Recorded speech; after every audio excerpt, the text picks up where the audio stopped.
오늘은 아가서 7장 11절입니다. 나의 사랑하는 자야, 우리가 함께 들러 가서 동네에서 유숙하자. 나의 사랑하는 자야, 우리가 함께 들러 가서 동네에서 유숙하자. 이 말씀 생각하기로 하겠습니다.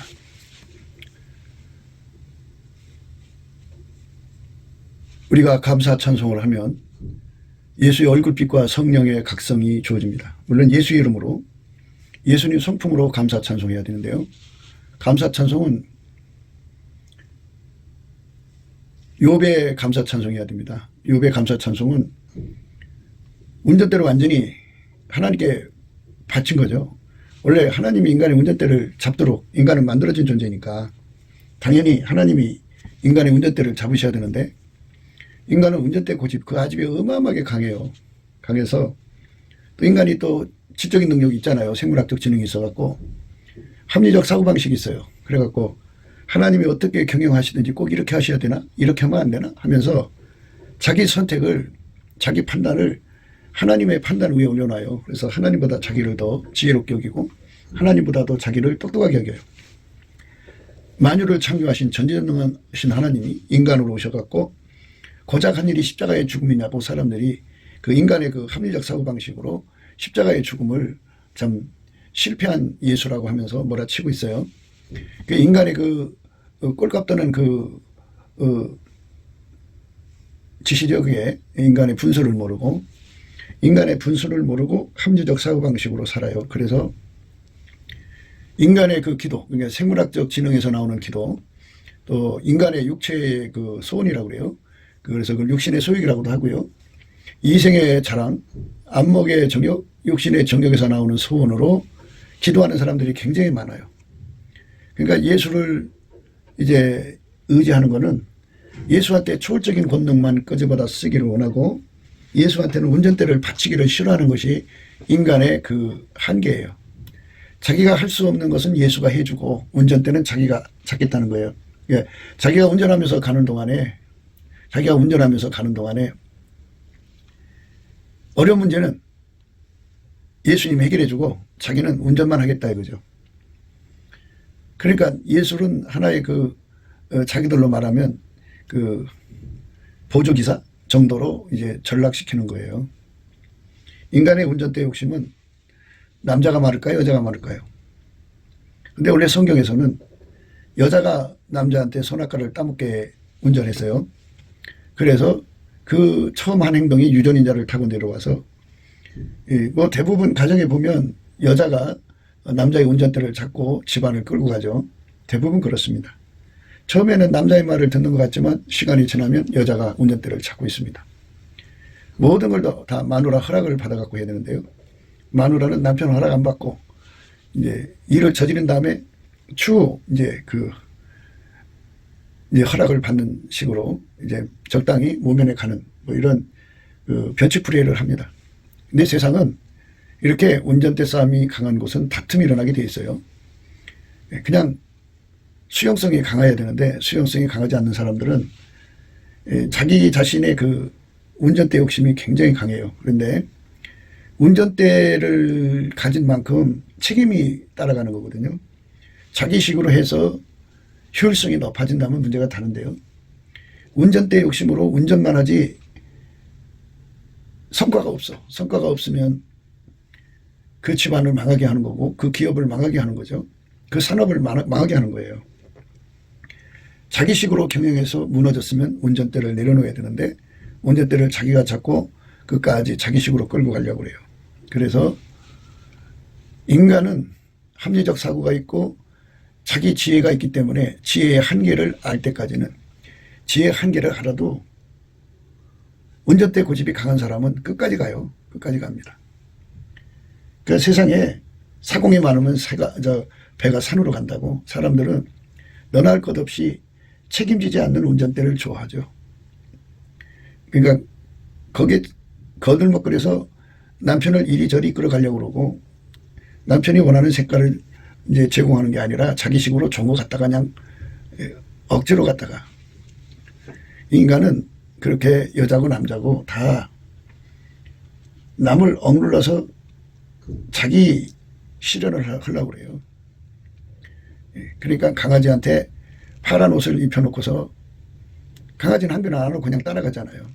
그렇게 사람마다 다 자기식의 뭐든지 자기 선택이라는 게 있는 건데 그 억눌러서 이제 끌고 가려고 하는 군림 욕구들이 강하죠. 오늘 말씀은 뭐냐면 여자가 남자에게 어디로 가자 그런 거예요. 어디로 가자. 일견으로 볼 때는 여자가 남자를 끌고 다니는 것이다. 역전됐다 그죠. 그전에는 솔로몬이가 끌고 다녔는데 이제는 여자가 솔로몬을 끌고 간다. 뭐 이런 식으로 이제 그 일견으로 딱 볼 때 그런 의미 같이 보이겠지만 이 성경은 전부 기름 부음을 대입해 갖고 생각을 해야 돼요. 그러니까 기름 부음을 대입하고 성경 전체를 대입하고 아가서면 아가서 전체를 대입하고 앞절을 대입하고 뒷절을 대입해 갖고 전체를 봐야 돼요. 근데 이 말씀의 의미는 굉장히 그 높은 경지의 의미를 강조하고 있어요. 그러니까 어느 경지에 도달하는 거죠. 성부, 성자, 성령 삼일체 하나님과 연합하는 거잖아요. 예수 그리스도로 말미암아. 그래서 예수 그리스도로 말미암아 연합을 해서 어느 경지에 도달을 하면 하나님이 원하시는 게 무엇인지를 알고 그 원하시는 것의 순서를 알고 내용을 알고 그래서 하나님이 원하시는 대로 기도하는 것을 의미해요. 하나님이 원하시는 대로 기도하는 거죠. 주의 뜻대로 무엇을 간구하면 들으신다는 말씀이 그거거든요. 우리가 이제 은사통신이 있고 아카페 통신이 있는데요. 은사통신은 아카페로 살기 전에 인간 성품으로 하나님하고 대할 때 인간 성품과 하나님 성품은 단절해요. 단절. 그래서 예수 그리스도 안에서 은사를 주셔갖고 그 은사로 이제 하나님 뜻을 알아보죠. 그러니까 꿈, 환상, 계시 뭐 이런 겁니다. 근데 이제 하나님께서 원래 우리 인간과 통신은 예수 그리스도로 말미암아 통제받아서 아카페 통신이라는 게 있어요. 아카페 통신으로 하나님하고 통하는 거죠. 그러면 예수 그리스도 안에서 아카페 통신을 가지면 본질 계시라고 하는데요. 하나님의 뜻을 공유하게 되죠. 하나님의 시간을 공유하게 되고 하나님이 원하시는 것을 공유하게 돼요. 그러니까 예수 그리스도 안에서 이제 단순화해서 말합시다. 예수 소원이 자기 소원이고 예수 뜻이 자기 뜻이고 예수 꿈이 자기 꿈이고 예수의 순서가 자기의 순서예요. 그래서 그거를 놓고 기도하는 거예요. 예수님 이거 주세요 저거 주세요가 예수님이 우리에게 주고 싶어 하는 거예요. 그걸 순서대로 다 구하게 하시는 거거든요. 그러니까 그 사람의 그 심령 상태 속에는 인간의 합리적 사고방식이 다 뽑혀나간 거예요. 다 뽑혀나간 거고 또 인간의 운전대가 다 뽑혀나간 거예요. 완전하신 예수님이 통제를 주셔가지고 운전대도 예수님이 그 사람의 운전대를 완전히 뽑아버리고 하나님 운전대로 거기다 심어놓으시고 하나님 뜻이 무엇인지를 다 알고 하나님 소원이 예수의 소원이고 예수의 소원이 그 사람의 소원이에요. 그 하나님이 때를 따라 이제 아름답게 하시잖아요. 일에는 순서대로 풀려나가는 거예요. 일에는 절대 순서가 있고 구요 순서가 있어요. 절대 순서는 첫째 날, 둘째 날, 셋째 날, 넷째 날 이렇게 절대 순서가 있고요. 그 날의 그 일, 그 첫째 날에는 빚을 만들고 둘째 날에는 궁창을 만들고 뭐 이렇게 구요 순서죠. 하나님이 일을 이루시는 그 절대 순서, 고요 순서를 공유해가지고 때를 따라 돕는 은혜를 얻기 위해서 은혜 보좌에 가서 때를 따라 도우시는 은총을 구하는 거예요. 그럼 주님 그걸 주시는 거죠. 좀 이 짧은 입으로 이 높은 경지를 조금 이제 이 말씀을 드렸는데요. 그러니까 성부, 성자, 성령 삼일체 하나님을 하나로 움직이고 하나의 시간으로 움직이고 하나의 소원으로 움직이고 하나의 뜻을 위해서 삼위가 협업합니다. 삼위일체입니다. 삼위일체. 삼위일체가 되어서 협업을 하는 거죠. 아버지와 아들 예수와 성령이 협업을 하는 겁니다. 그러니까 하나의 소원으로 하나의 본질로 하나의 뜻으로 하나같이 움직이는 건데 하나의 시간표대로 움직이는 거죠. 그 시간에 그것이 필요하다고요. 그러니까 그 시간에 그걸 구하면 준다는 거죠. 때를 따라 돕는 은혜예요. 그 시간에 무엇이 필요해요? 그걸 구하는 거예요. 때를 따라 구하는 겁니다. 그러니까 그 시간에 하나님이 무엇을 하기를 원하신다 그죠? 그러면 무엇을 하기를 원하시는 것을 할 수 있게 해달라고 구하는 거죠. 예, 그것이 결국은 뭐에 해당되냐면 예수님이 가고자 하는 방향으로 가는 거잖아요. 근데 그걸 거꾸로 보면 예수님 가는 길에 그 사람 가고 그 사람 가는 길에 예수님 가는 거잖아요. 예수님이 가는 길에 그 사람 가고 그 사람 가는 것에 예수님 가니까 그 사람이 가자는 대로 예수님이 가는 것이 되는 거죠. 오늘 말씀이 이제 그런 말씀이 되는 거예요. 그러니까 완벽한 호흡일치체, 연합체가 된 거예요. 그러니까 이제 그 형식으로만 된 게 아니고 본질적으로 완전히 모든 연합을 이뤘다고 봐야겠죠. 모든 연합이라는 말을 써야 돼요. 그러니까 이제 이런 것은 사실 우리 한국교회가 이런 것에 대한 용어 규정을 해가지고 예수 그리스도 안에 있는 모든 연합의 의미를 하나하나 다 이렇게 해가지고 용어를 정립해 놨으면 말하기가 참 편리할 텐데요. 이쪽 분야에는 세상 말로 이 그 설교 시장에서 인기가 없어요. 그저 인기 있는 쪽에 치중하니까 이제 그쪽으로는 이제 뭐 많이 용어가 정립이 돼 있어요. 근데 이쪽으로는 그래요. 하늘에 속한 모든 신령한 복이다 그랬고요. 은혜와 의의 선물이라고 그랬어요. 그러니까 넘치게 받는다는 게 넘치기가 개수로 넘치는 거냐, 다양성으로 넘치는 거냐, 아니면 그 하나하나의 분량이 넘치는 거냐. 그걸 다 규명 못 해놨잖아요. 물론 인간의 한계죠. 인간의 한계인데요. 그러나 이제 그걸 다 인간이 규명할 수 없으니까 이제 뭉뚱그려서 말씀하셨겠죠. 은혜와 의의 선물, 하늘에 속한 모든 신령한 복, 이렇게 측량할 수 없는 그리스도의 은혜의 풍성이라고 말씀하셨겠죠. 그런데 우리 인간 측에서는 합리적 사고가 굉장히 강해요. 그래서 하나님이 하시는 일마다 막 신랄하게 비판하죠. 하나님 이럴 수가 있냐고. 자기 생각으로 하나님을 막 평가하고 판단하고, 그 세상 말로 그거는 욕이 나올 정도죠. 예. 하나님 앞에 그렇게 피조물이 처하는 그것은 겸손히 하죠. 그러니까 하나님이 어디로 인도하든지 일을 걸면 안 되는 거예요. 하나님이 어떤 순서로 일을 하시든지 이 일을 걸면 안 돼요. 자, 그러면 애굽의 총리를 만든다고요. 예, 애굽의 총리를 만드는데 꼭 그렇게 형들의 손에 팔려서 그 종으로 가가지고 애굽의 총리가 돼야 되느냐. 합리적 사고방식으로 생각할 때 꼭 그렇게 그 길로 가야 했었느냐. 그런데 그런 것들은 다 아버지 하나님이 결정하는 사항이거든요. 주권자가 임의로 이끌어 가시는 거니까 그냥 그걸 무조건 받아들이는 걸 온유라고 그러고요. 그대로 따르는 거를 적응하는 거죠. 그러니까 겸손이라고 그래요. 그러니까 인간의 온유 겸손이 없으면 하나님이 어떤 조치를 내리시든지 간에 그거를 받아들이질 않습니다. 그거를 자기 생각으로 막 틀어놓으려고 그러죠. 그러니까 인간이 돼갖고 하나님을 좌지우지하려고 그런 거예요. 예수님을 이리저리 끌고 가려고 그런 거죠.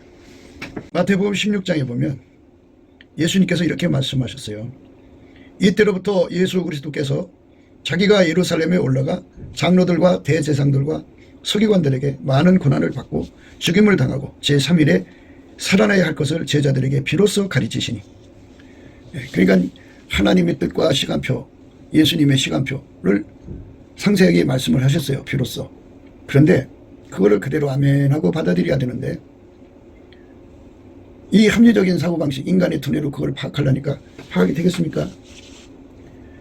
파악이 되려면 경지에 도달을 해야 돼요. 어떤 경지냐? 예수 그리스도 안에서 번질 계시를 받아가지고 완전한 지혜와 근신이라고 하는 거, 그리고 온유하고 겸손을 가져야만 하나님의 그 기뻐하시고 선하시고 온전한 뜻을 파악을 하고 그걸 그대로 다 받아들여서 밀가루 쇠말처럼 순종하도록 길들여져야 되는 거지 그냥 되는 게 아니에요. 길들여져야 하는 거예요. 예수님께서 인간을 이끌어 가실 때 또는 하나님이 예수님을 운영하는 것에 관해서 인간은 그거에 대해서 많은 이의를 걸어요. 뭐 인간이 이렇게 잘났다고 합리적 사고방식으로 예수님께 이러자 저러자, 그리고 자기들의 기준에 안 차면 원망하고 불평하고 근심하고 말도 못하죠. 인간 속에. 예? 예수님과 날마다 다투는 거죠. 도끼가 도끼를 이렇게 들어서 장작을 패는 사람한테 도끼가 말하는 거예요. 너 지금 뭐 하고 있냐 이거죠. 그런 식이에요. 만유를 창조하신 하나님이 예수를 운영하는 거는 운영값이에요. 운영값. 우리가 하나님과의 관계에서 생각할 때 그 본질값이 있어요. 본질값. 모든 것은 다 본질값이 있어요. 하나님 기준으로 하나님 조울과추로 하나님 그 잣대로 공유하는 본질값이 있어요. 이 본질값을 가지고 하나님은 또 그거를 하나님식으로 운영을 하거든요. 운영값이 또 달라요. 우리가 보통 이제 생각할 때 이렇게 생각하시면 돼요. 어떤 사람이 하나가 있는데 김씨예요. 김씨인데 이 씨 부부가 김씨를 겪어보니까 부인하고 얘기하는 거예요. 남자가 그 사람 참 나쁜 사람이더만. 맞아요. 내가 볼 때도 그랬어요. 이게 본질값이죠. 그렇지만 세상을 살아가는데 나쁜 사람이라도 선으로 악을 이겨야지. 악을 악으로 갚으면 안 되잖아요. 그래서 이제 남자 그럽니다. 여보, 우리가 그런 사람 이제 그런 줄 알고 마음에 속에 두고 우리는 선으로 갚아야 되겠지. 그랬더니 안 돼요. 싫어요. 난 그렇게 할 수 없어요. 나는 악으로 갚을 거예요. 이게 이제 부부간의 운영값이 다른 거예요. 이 합리적 사고방식이 각 사람마다 다 다르기 때문에 그러니까 이익을 보는 눈이죠. 하나님은 예수를 운영하는 데 있어서 하나님식으로 운영하는죠. 본질값을 아는 것을 호쿠마 지혜라고 그러고요. 예수를 운영하는 지혜를 샤칼이라고 그래요. 샤칼. 샤칼 지혜입니다. 운영하는 지혜입니다. 그러니까 그 운영하는 지혜를 본질값을 공유한 사람이면서 동시에 하나님이 어떻게 운영하기를 원하시는가를 알고 그 운영에 필요한 하나님을 받드는데 운영이라고 하는 건 동행이고 동역이고 동거잖아요. 동역. 지난 시간에 동행 언어, 또 동역 언어, 또 그 동거 언어, 언어의 함축성을 말씀드렸습니다. 주로 언어의 함축성에서 예를 들어서 10만 단어 또는 10만 다양성을 동시에 주고받을 수 있는 경지에 도달한다면 예수님께서 자기 하고 싶은 말을 할 수 있겠죠? 알아듣는 눈과 귀와 마음을 주셨으니까. 그래서 그거는 이제 완전한 지혜와 근신이고 완전한 지혜와 근신은 예수님의 온유 겸손으로 받들어야만 되고 그리고 그것이 바로의 병거의 준마에 비한다고 하는 말씀처럼 예민성 민첩성이 하나가 됐을 때 그거를 다 합쳐가지고 그거를 이제 동행어, 동역어, 동거어로 이제 말씀을 드렸어요. 그러니까 예수님이 무슨 말씀을 하면은 그거를 다 알아볼 수 있는 능력을 가진 것이죠. 그 경지에 도달하면. 물론 인간이 어떻게 신의 언어를 스스로 계신 하나님의 언어를 만유를 창조하신 자의 언어를 어떻게 다 알아보겠어요. 그러나 예수 그리스도 안에서 하여튼 예수님에게 가장 근접하여서 예수님의 언어를 누구보다도 더 많이 알아듣는 경지까지 가야 되지 않겠어요? 이와 같은 거예요. 뭐냐면 엄마가 자식들을 낳는데 제일 나이 많은 아이가 10살이고 그 다음에 제일 이제 작은 애가 이제 그 1살이라고 그래요.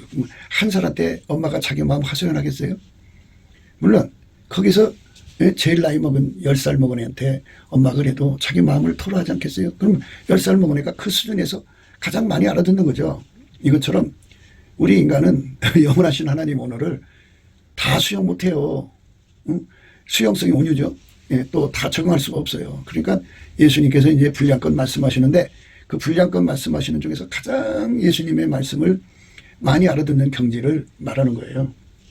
그런 경지에 도달한 사람. 그러니까 그거를 함축어에서부터 시작해서 온유 겸손 합치고 예수의 예민성 민첩성 합쳐갖고 그래서 그거를 동행어, 동역어 또 동거어로 이제 우리가 담아냈다 그죠. 그러니까 이렇게 동행하는 언어, 예수님과 함께 가장 높은 동행을 이룰 수 있는 언어, 그리고 예수님과 같이 가장 전문적인 일, 가장 높은 깊고 높고 넓고 긴 일을 다양한 일을 해낼 수 있는 동역 언어, 그 다음에 이제 예수님과 함께 사는 건데요. 동거 언어, 이런 것들에 능한 자가 되는 것. 그 정도로 들어가면 무엇을 할 수 있느냐면 하나님께서 항상 당신의 하실 일을 미리 말씀하셔요. 알게 하시죠. 예수님은 하나님 일을 다 하시니까 예수 안에서 친구가 된 사람들은 아버지께서 말씀하신 거 다 공유를 해요. 다 공유를 하면 그 시간에 무엇을 하고 그 시간에 무엇을 하고 그 시간에 무엇을 하고 시간표, 그러니까 하나님의 시간표를 갖죠. 그러니까 이제 이런 말씀은 땅에 있으면서 하나님의 수를 성령으로 말미암아 열수 앞을 내다보고 하나님이 수의 영역이 있을 거 아니에요. 경우의 수가 하나님 안에는 무궁무진하지 않겠어요? 그 경우의 수를 공유를 해가지고 하나님께서 시작할 어떤 운영값으로 가시는가를 미리 다 내다보고 그러니까 예수님이 앞으로 어떻게 하실 건가, 어디로 인도하시는지 따라가는 자로서 예민성, 민첩성이기 때문에 시간상의 문제를 그 완전한 지혜와 근신으로 하나님의 뜻에 깊이 높이 넓이 길이를 파악하고 그것을 수용하는 온유 겸손을 이제 가져야 되잖아요. 그러니까 이게 다 하나님이 주셔야 돼요. 예수 안에서. 그래서 예수 안에서 이걸 일일이 다 구하는 거예요. 다. 근데 그가 한 소원이기 때문에 한 뜻이기 때문에 한 마음이기 때문에 한 소원으로 구하는 거고 한 뜻으로 구하는 거고 한 마음으로 구하는 거고 그러니까 그 구함이 예수하고 별개가 아니죠. 예수께서 그 사람에게 주고 싶어 하는 거고 성령은 그 사람이 그걸 기도하도록 인도하시는 분이고 그러니까 인간이 오직 주의 뜻대로 무엇을 구하는 거잖아요. 그러니까 다 주는 거고 그리고 결국 또 우리가 그거를 받을 줄로 아는 거죠. 그러니까 이거를 우리가 생각한다면 참 굉장한 거 이게. 하나님을 섬기는 자들에게 하나님의 소원을 일치시키고 그 소원으로 기도하게 하고 그 기도를 통해서 예수님이 응답해 주시는 형식이죠. 그러면 그 소원이 바로 하나님의 소원이고 예수님의 소원이에요. 일치된 소원으로서 하나같이 움직이는 거죠. 모든 것은 다 하나님으로부터 나오는 거예요. 인간한테서 나오는 게 아닙니다. 그러니까 핵심은 오늘의 말씀은 일치된 소원을 의미하는 겁니다. 그를 향하여 우리의 가진 바 담대한 것이 이것이니 그의 뜻대로 무엇을 구하면 들으심이라. 우리가 무엇이든지 구하는 바를 들으시는 줄 안즉 우리가 그에게 구한 그것을 얻은 줄을 또한 아느니라. 하나님이 원하는 대로 구하는 사람 되는 거죠. 그러니까 한 마음을 가지고 하나님 원하는 걸 알아요. 그 마음을 아니까 그 마음이 원하는 대로 할 수 있어야 돼요. 우리는 피조물이니까. 그러니까 예수님을 섬기는 준비를 해야 돼요. 그게 이제 우리가 해야 할 일이거든요. 예수님이 원하는 일을 준비하는 거. 미리미리 준비하는 것이 종의 임무예요. 그러니까 한 마음을 가지고 있으니까 그가 한 마음을 읽어내는 완전한 지혜와 근신을 가진 만큼 그 마음을 읽어내고 그가 예수님한테 부드러운 마음을 받은 만큼 그거를 내 이 부드러운 마음으로 예수님이 원하는 그거를 해드릴 수 있는가 없는가를 봐가지고 해드릴 수가 없으면 예수님 앞에 진액을 구해야죠. 온유 겸손을. 예수님 원하시는 것은 그것인데 종을 보니까 이걸 할 수가 없는 여건이 있습니다. 하나님 이 문제를 해결해 주십시오. 구하면 주님께서 그걸 해결해 준다 그죠. 미리 내다보고 준비를 하는 거예요. 이게 한 마음이 되는 거죠. 그 다음에 한 소원이죠. 그러니까 주님께서 지금 원하시는 게 뭐다, 예수께서 원하시는 게 뭐다는 것을 한 소원으로 알고 그러면 그 소원으로 완전한 지혜와 근신의 눈빛으로 그 소원을 파악을 할 거 아니에요. 그 파악을 해서 내가 이루 드릴 수 있는가 없는가, 주께서 내게 주신 능력으로 이걸 할 수 있는가 없는가를 확인해 가지고 하나님이요 제가 그걸 할 수가 없네요. 예수님 소원이 그것인데 주여 나를 할 수 있게 해주세요. 이렇게 구하게 되는 거죠. 그래서 한 소원을 이룰 수 있는 준비를 하고 그 문제를 응답을 받는 거죠. 한 뜻이죠. 한 뜻.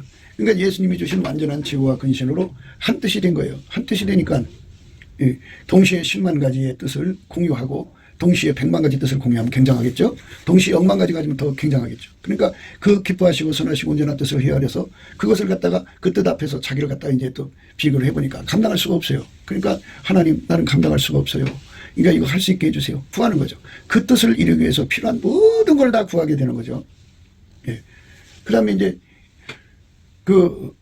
한 시간이잖아요. 동일한 시간. 시간을 따라 움직여야죠. 때를 따라. 하나님이 어떤 때는 이제 천천히 가실 때도 있고 어떤 때는 급히 갈 때가 있어요. 근데 급히 갈 수 있도록 준비가 안 돼 있어. 그러니까 하나님, 저거 이제 곧 다가올 저 일에 급히 가시는 건데 급히 그 속도를 맞출 수 있도록 능력을 주세요. 그래갖고 한 시간 안에서 동일 시간대 안에서 같이 움직일 수 있는 준비의 기도를 하게 되는 거죠. 그런 기도를 차근차근 다 하는 거예요. 능력이 필요하잖아요. 그 모든 일에 필요한 능력 다 일일이 구해야 되고. 우리가 인간이 어떻게 하나님과 완전하게 동행할 수 있어요. 완전하게 동행하려면 뭐가 필요한지 다 체크하는 거 아니겠어요. 그래서 그거를 물자를 필요하면 물자를 구해야 되고 장소가 필요하면 장소를 구해야 되고 혼자 갖고 안 되면 이제 친구를 동역자를 구해야 되고 이런 게 다 그 예수님 안에서 보이는 거예요. 그 경지 안에서 보여서 그래서 예수님과 한 마음, 한 뜻, 한 생각, 한 동일 시간대 안에서 하나처럼 움직이는 사람이 되면은 이거는 이제 완전히 그 예수 그리스도와 연합한 만큼의 예수님과 하나가 돼서 사람은 과거로 가지 않고 미래로 가잖아요. 그러니까 예수님이 가시는 길을 구하는 거니까 예수님 쪽에서는 그 사람을 따라가도 예수님이 가는 거고 그렇게 되는 거죠. 예, 그 사람이 그걸 놓고 구하는 건데요. 그걸 이루어지면 예수님이 가고자 하는 길이잖아요. 그러니까 이렇게 일치된 심령으로 살아가는 것, 예, 굉장한 거죠. 이런 사람들은 이제 인간의 합리적 사고방식이 다 뽑혀나간 거예요. 근데 베드로는 그게 안 뽑혔죠. 이때쯤 되면 완전히 이제 초짜죠, 초짜. 이때로부터 예수 그리스도께서 자기가 예루살렘에 올라가 장로들과 대제사장들과 서기관들에게 많은 고난을 받고 죽임을 당하고 제3일에 살아나야 할 것을 제자들에게 비로소 가르치시니 베드로가 예수를 붙들고 간하여 가로되 주여 그리 마옵소서 이 일이 결코 주에게 미치지 아니하리이다. 이렇게 인간의 합리적 생각으로 예수를 운전하려고 했던 거예요. 아, 되게 혼났죠. 우리 주 예수 그리스도로 말미암아 우리는 칭치받아야 돼요. 우리 속에 있는 운전대 뽑고 예수님을 이리저리 움직이려고 하는 이거 버려야 돼요. 완전히 뽑혀나가서 예수님 뜻대로 움직이면 그 예수님이 뜻을 아래 움직일 거 아니에요. 완전한 지혜와 근신으로 길들여져야 되고 몸이 움직여져야 하니까 그거를 다 수용할 수 있어야 되고 그거를 완전히 견딜 수 있어야 돼. 끝까지. 예수님 6시간 십자가에 매달려서 그 고난을 견디셔서 다 이루시고 가셨잖아요. 이것처럼 그게 겸손이거든요. 온유 겸손으로 채워져야 돼요. 예. 그래가지고 그것도 예수님한테서 이제 예민성 정교해야 되죠. 그죠? 예, 정교해야지 뭐 큰 것만 이루어드리고 작은 거 안 이루면 흥가티가 있죠. 흥가티가 없이 완벽한 순종을 하면 예민성 그거를 속도감 있게 해야 되니까 민첩성이죠. 완벽하게 섬세하게 받들어 섬겨야 되거든요. 이 동행어, 동역어, 동거의 이제 그 깊이 높이 넓이가 레벨이 또 있겠죠. 최고의 것으로 지금 생각하자고요. 최고의 것으로 예수님이 말씀하시면 금방 알아듣고 그거에 필요해서 내가 무엇을 해야 되는가. 이거는 이제 한 수 앞을 내다보고 기도하는 수도 있고 두 수 앞을 예수 안에 예수님이 하실 일을 한 수 두 수라고 생각해요. 그러면 한 수, 두 수, 열 수, 백 수, 천 수 앞을 내다보고 미리 기도하고 준비해 놓는 게 필요하죠. 이게 바로 예수가 사랑하는 종들의 모습이고 예수가 사랑하는 그 신부들이 해야 할 일이죠.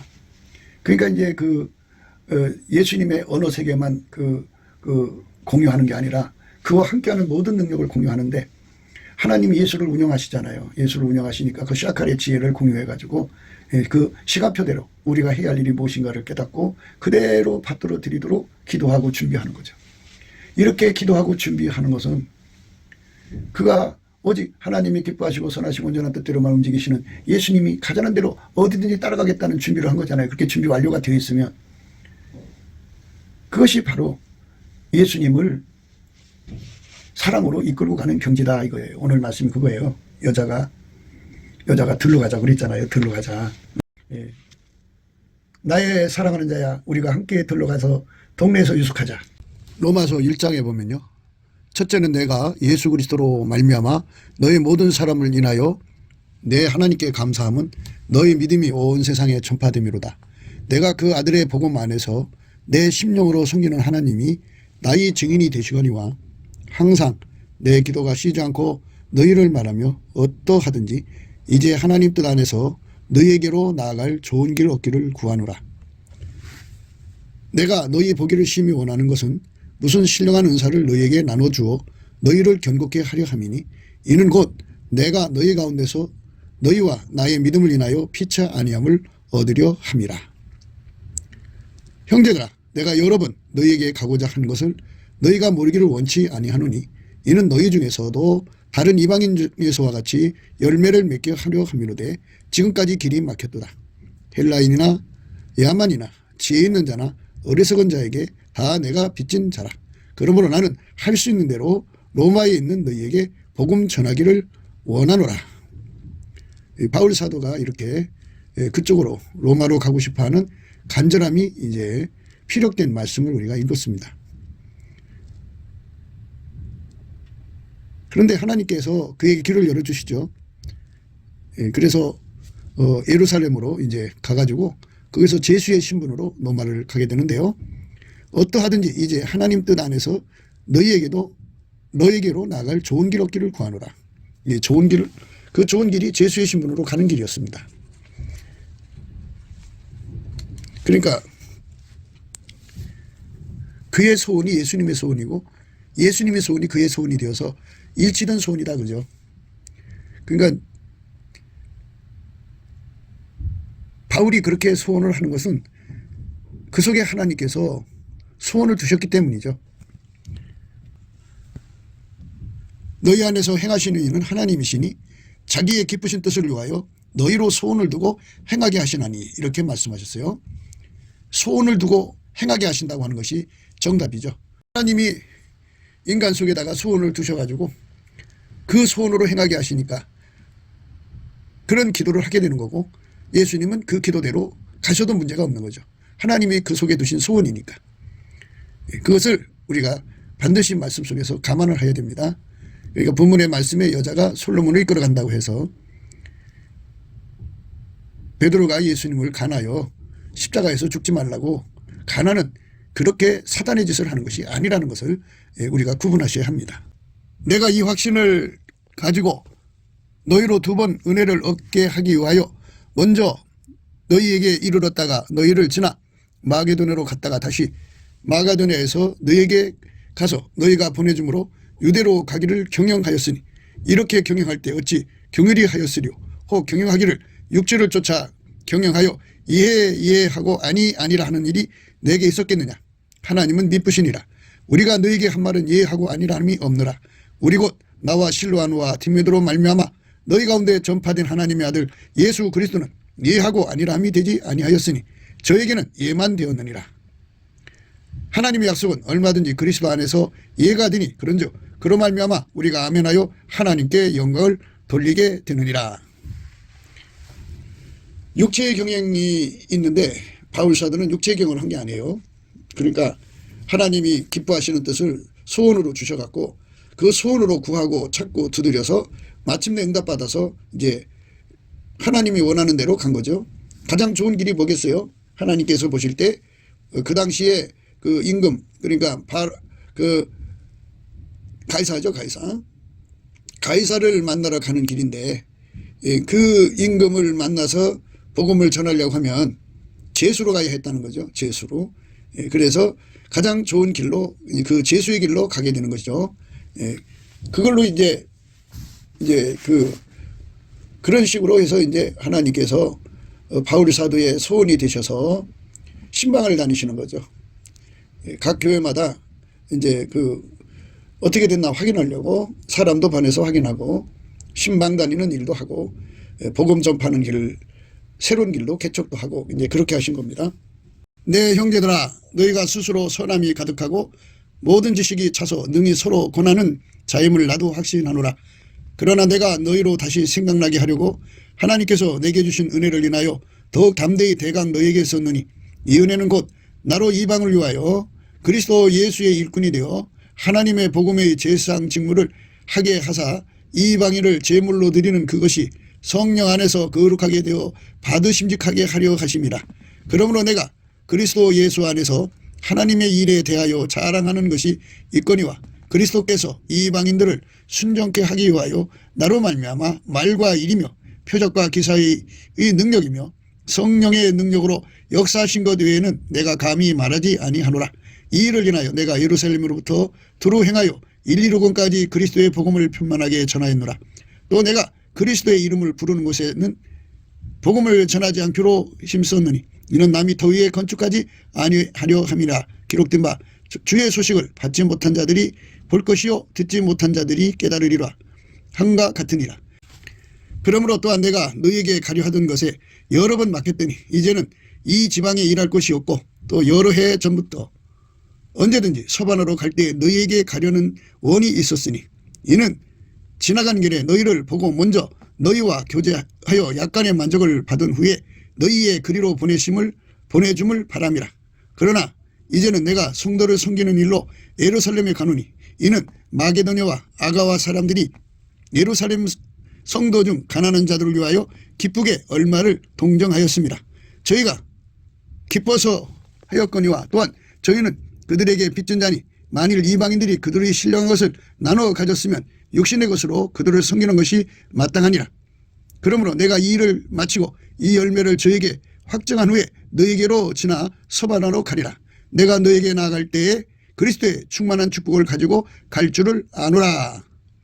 이렇게 이제 미리 로마서를 이제 붙이면서 자기의 그 입장을 이제 피력했죠.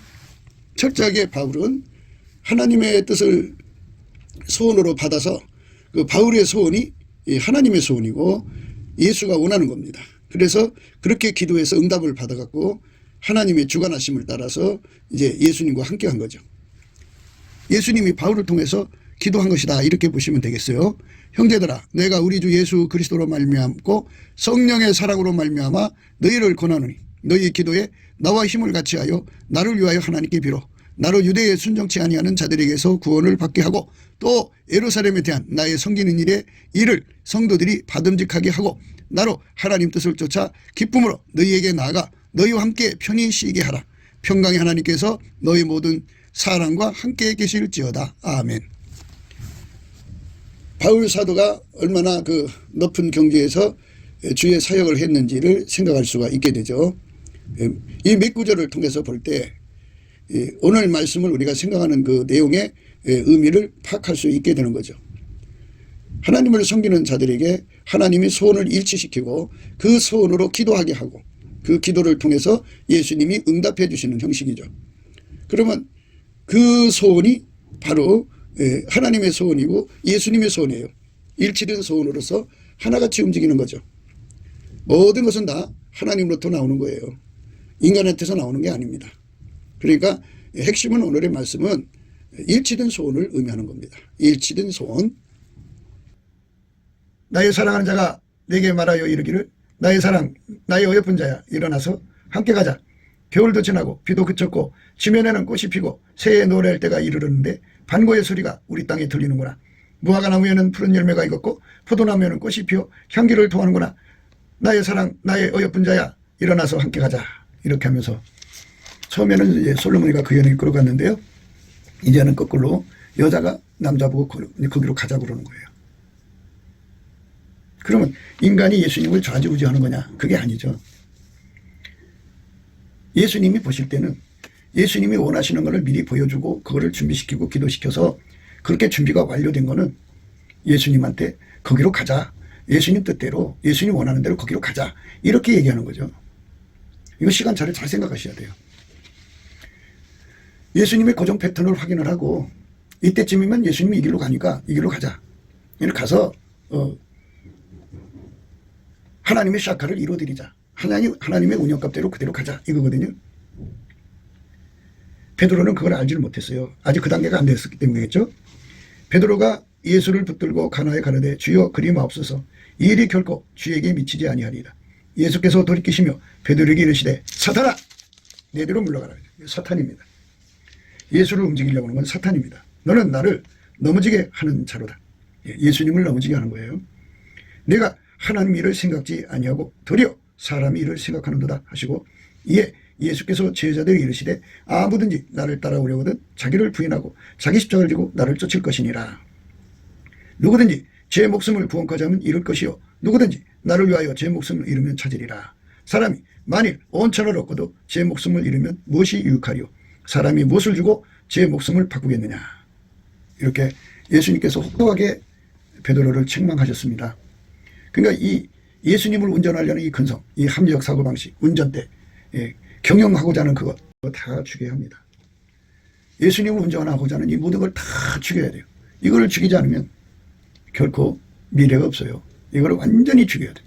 이걸 완전히 뽑아내야 돼요. 그 예수님 앞에 이렇게 혹독하게 혼내서 징치받아야죠. 받아갖고 다시는 그런 버르장머리 없어야 되는데. 근데 하나님이 하시는 일이 무엇인지를 이제 말씀만 듣고는 왜 그렇게 하셔야지? 왜 그렇게 하셔야지? 이렇게 인간은 끊임없이 이제 의문 표시가 붙죠. 왜 그러실까? 왜 이렇게 한단 말이에요. 그래서 우리 하나님께서 우리에게 임하셔서 임재를 받는 자들에게는 그 임재받는 그 형식은 이제 예수님께 넘치는 감사 찬송 중에 예수 얼굴빛과 성령 각성을 받는 경우, 보좌 앞에 끌려가서 예수와 연합하는 경우, 또 그러면 뭐 더 말할 것도 없죠. 예수와 한번 연합되면 예수가 항상 그 사람 속에 임재해 계시니까. 그러니까 그 사람 속에 여호와를 경외하는 성품이 도랑의 물처럼 그 사람 속에 들어오거든요. 무슨 말이냐면 예수님 임재를 받으면 예수님은 꼭 선물을 주고 가셔요. 그 선물이 뭐냐? 여호와를 경외하는 성품이에요. 감사 찬송하는 사람에게는 상을 주는데 온유 겸손을 줘요. 온유 겸손을 줍니다. 감사 찬송을 할수록 온유 겸손을 주어서 예수님께 즐겨 순종하는 즐겨 순종의 능력을 갖게 합니다. 이 여호와께서 임하시는 자리, 예수님 임재죠. 임재를 받으면 바로 이제 그 상을 받는데 그게 바로 여호와를 경외하는 성품이거든요. 여호와를 경외하는 성품은 찬송 중에 이제 예수님이 거하시죠. 임하시면은 그때 받는 거고, 말씀 듣다가 또 말씀 읽다가 기도하다가 또 은혜를 받은 사람끼리 서로 그리스도의 아까페 사랑으로 이제 교제하다가 이러다 보면 주의 임재를 받아가지고 받으면 그 사람에게 받은 만큼 분량으로 여호와를 경외하는 성품을 받아요. 여호와를 경외하는 성품을 받으면 그 성품을 가지고 이제 뭐를 하냐면 지혜의 근본, 지식의 근본이죠. 그래서 완전한 지혜와 근신이 주어집니다. 완전한 지혜는 그 사람 마음으로 오는 거고요. 근신은 그 사람 몸으로 오는 거예요. 지혜의 몸이죠. 그 지혜가 시키는 대로 움직이는 몸이에요. 거기에 예민성, 민첩성이 붙어 있는 거죠. 예. 그러니까 예수님께서 그렇게 지혜의 근본, 지식의 근본 되는 여호와를 경외하는 성품을 주어요.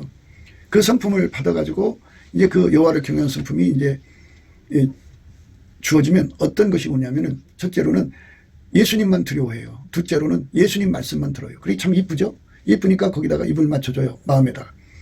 그러면 거기에 사랑이 눈뜨죠. 이제 사랑이 눈뜨면 그때부터 아까페 사랑에 움직이는 사람 돼요. 본질 계시가 주어지죠. 본질 계시에서 완전한 지혜와 근신이 끊임없이 공급되죠. 그리고 온유 겸손도 거기서 나와요. 아까페 사랑에서. 그래갖고 그 사람이 이제 거기서 이제 하나님의 하실 일을 미리 다 내다보는 거죠. 다 가르쳐 줍니다. 하나님이. 창세기 18장에 보면 이런 말이 있어요. 여호와께서 가라사대 나의 하려는 것을 아브라함에게 숨기겠느냐. 아브라함은 강대한 나라가 되고 천함하면은 그를 인하여 복을 받게 될 것이라. 그것이 아니냐. 내가 그로 그 자식과 권색에게 명하여 여호와의 도를 지켜 의와 공도를 행하게 하려고 그를 택하였나니 이는 나 여호와가 아브라함에게 대하여 말한 일을 이루려 함이니라. 그러면서 이제 소돔과 고모라 성을 이제 심판하러 오신 것을 말씀하죠. 여기서 나의 하려는 것을 아브라함에게 숨기겠느냐 이 말씀이 있어요. 예민성, 민첩성에 대해서 우리가 생각하는 건데요. 나의 하려는 걸 아브라함에게 숨기겠냐 그랬어요. 그러면 그거를 이제 한 수, 두 수로 얘기를 해요. 한 수 전에 말씀해 주실 수도 있고 두 수 전에, 세 수 전에, 네 수 전에. 그러니까 그날 말씀하시는 것이 당장 이루어질 일인가 중장기로 이루어지는 것이냐. 뭐 이런 여러 가지 시간적 차이가 있겠죠. 시차가. 그런데 예수님께서 자기가 하고자 하는 일을 또는 하나님이 예수를 운영하시는 그 사칼의 운영의 시간표를 하나하나 말씀해 주신다고죠. 장래를 말씀하시니까. 그러니까 이제 사람마다 다르겠죠. 열수, 하나님 안에 열수 앞을 이제 하나님 앞에 그 열수 앞을 보는 자가 있고 백수 앞을 보는 자가 있고 또 사람마다 다르겠죠. 백수 앞을 보는 사람은 굉장하겠죠. 열수 앞에 보는 사람도 굉장할 건데요. 한수 앞을 봐도 굉장한 거예요.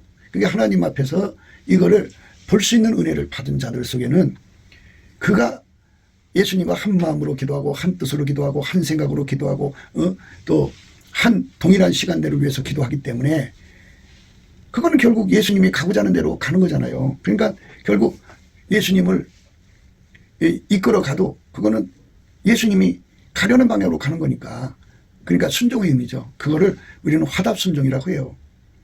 순종에는 처음에 이제 복종이 있고요. 복종과 순종이 합한 순복이 있고요. 그 다음에 순종이 있는데 순종에는 순응이 있고 화응이 있는데 그 다음에 화답이에요. 화답. 지금 우리가 공부하는 말씀은 화답 순종에 대한 말씀이에요. 화답. 예, 우리가 읽은 말씀이 그거예요. 처음에 그 솔로몬이가 술라미를 데리고 갈 때 이런 말 있죠. 나의 사랑하는 자가 내게 말하여 이르기를 나의 사랑 나의 어여쁜 자야 일어나서 함께 가자. 겨울도 지나고 비도 그쳤고 지면에는 꽃이 피고 새해 노래할 때가 이르는데 반구의 소리가 우리 땅에 들리는구나. 무화과 나무에는 푸른 열매가 익었고 포도나무에는 꽃이 피어 향기를 통하는구나. 나의 사랑 나의 어여쁜 자야 일어나서 함께 가자. 이렇게 처음에 이렇게 말씀하셨거든요. 그런데 이번에는 여자가 말한 거예요. 여자가. 나의 사랑하는 자야 우리 함께 들러가서 동네에서 유숙하자. 이건 여자가 말한 거예요. 그러면 베드로가 간에서 주여 그리 마옵소서 하면서 이제 간했죠. 그런 식의 의미가 아니에요. 그런 식의 의미가 아니고요. 그거는 사탄이죠. 하나님의 시간표를 꺾어버리고 예수님을 운전하는 건 사탄입니다. 운전하려고 드는 거는. 예수님은 사탄한테 운전당하지 않죠. 사탄아 물러가라고 쫓아내시죠. 베드로가 예수를 붙들고 간하여 가로되 주여 그리 마옵소서 이 일이 결코 주에게 미치지 아니하리이다. 예수께서 돌이키시며 베드로에게 이르시되 사단아 내게로 물러가라. 너는 나를 넘어지게 하는 자로다. 사단아 내게로 물러가라. 너는 나를 넘어지게 하는 자로다. 내가 하나님 일을 생각지 아니하고 도리어 사람이 일을 생각하는도다 하시고 이에 예수께서 제자들에게 이르시되 아무든지 나를 따라오려거든 자기를 부인하라. 자기를 부인한 게 일치한 마음이죠. 일치한 마음은 레벨이 있어요. 레벨을 가장 낮은 것을 1차원이라고 합시다. 그럼 2차원, 3차원, 제일 높은 게 7차원이라면 7차원의 레벨로 자기를 부인하고 7차원의 레벨로 자기를 부인할 수 있도록 치료받는 거죠. 7차원의 레벨로 자기 십자가를 지고 7차원의 레벨로 예수에게 통제받아서 예수의 뒤를 따라가는 자가 되는 거. 예수님 하실 일을 미리 내다보는 수를 잃는 거죠. 그러니까 땅에서 살고 있지만 하나님 수를 들여다보는 거죠. 천시를 들여다본다고 그러죠. 하나님이 세상을 운영하는 수를 다 들여다보고 그리고 자기가 해야 할 역할을 찾아서 그 일을 할 수 있도록 완전하게 할 수 있도록 능력을 구하는 거죠. 그 사람만이 이렇게 말할 수 있어요. 하나님을 섬기는 자들에게 하나님의 소원을 일치시키고 그 소원으로 기도하게 하고 그 기도를 통해서 예수님이 응답해 주시는 형식이죠. 그러면 그 소원이 바로 하나님의 소원이고 예수님의 소원이에요. 일치된 소원으로서 하나같이 움직이는 거죠. 모든 것은 다 하나님으로부터 나오는 거예요. 인간한테서 나오는 게 아닙니다. 그러니까 핵심은 오늘의 말씀은 일치된 소원을 의미하는 겁니다. 일치된 소원. 고린도전서 7장에 가면요. 처녀에 대하여 내가 주께 받은 계명이 없으되 주의 자비하심을 받아서 충성된 자가 되어 의견을 구하노니 내 생각에는 이것이 좋으니 곧 임박한 환난을 인하여 사람이 그냥 지내는 것이 좋으니라 하면서 이제 그 충성된 자가 됐다 그랬죠. 그래서 의견을 구한다 그랬어요. 이렇게 자기 생각을 얘기하는 것이 예수님을 이리저리 이끌고 가는 거냐, 그 운전대를 자기가 잡은 것이냐 하는 문제거든요. 근데 예수님 보실 때는 그거는 예수님에 대한 운전대를 잡은 게 아니고 예수와 한마음이 된 것이죠. 한 뜻, 한 생각.